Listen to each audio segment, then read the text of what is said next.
In this video, I'm going to show you how you can get professional automotive paint results at home for only $6. I typically use guns like these that, although they're pretty cheap, they're still hundreds of dollars and you still have to have an air compressor. With this little guy, you put some paint in that glass jar on the bottom and it's ready to spray. Your first step should be remove the part that you're going to spray. Now that the parts are off the car, we need to make sure that there is good mechanical adhesion for the primer we're about to lay. So we're going to use 400 grit sandpaper and or a red Scotch-Brite pad. This, as you can tell, is going to scuff up that surface.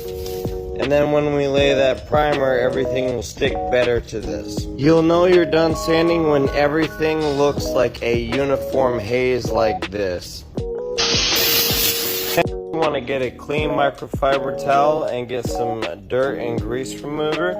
This stuff is essentially paint prep, and it's going to remove any of that grease that you might have put on there while you were sanding. Next, you're going to wipe with a tack rag. This is going to remove any dust. Next step, you can get at AutoZone. This is a primer sealer in a can already for you. Or you can use this fancy thing that we bought for $6, and you can get by the quart or even by the gallon primer sealer. We aren't going to need a ton of it. Now we're ready to spray.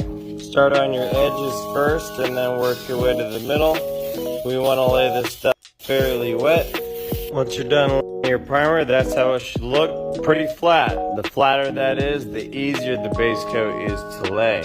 Now that we're done with the primer, we can empty whatever is left over into the paint, and we can rinse this out so we can spray our base coat. Clean this out, we can use a little lacquer thinner, put it in there, up the top, right back on, shake it up. You can already see it cleaning it out. Spray some out of the nozzle, and then we're going to empty that tank and keep going until that's perfectly clear. Now that we've given it half an hour, I'm going to gently go over the entire surface with 600 grit sandpaper. That way I just make sure there is no little nibs in it. We need to tack rag it one more time, and then it's on to our base coat. Down to your local auto body store, bring them your paint code, and they can mix you up paint that you can spray with this little spray gun. I think this half a pint here probably costs about $20. We need to mix 1 part of the base to 1 part of a medium reducer, all the way up to 1. And then we're going to pour in our medium reducer until it also hits 4.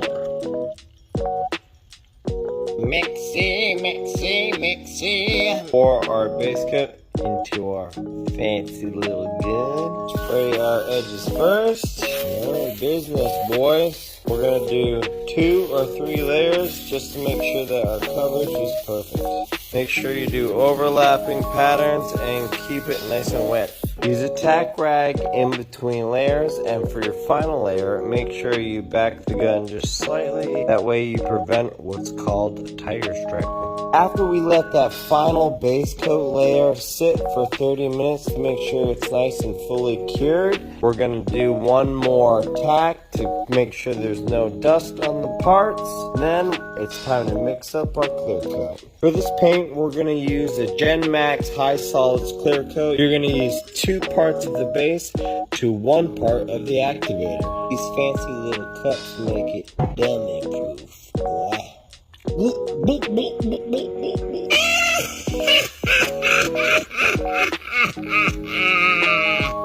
My witches brew. Pour it into our gun again.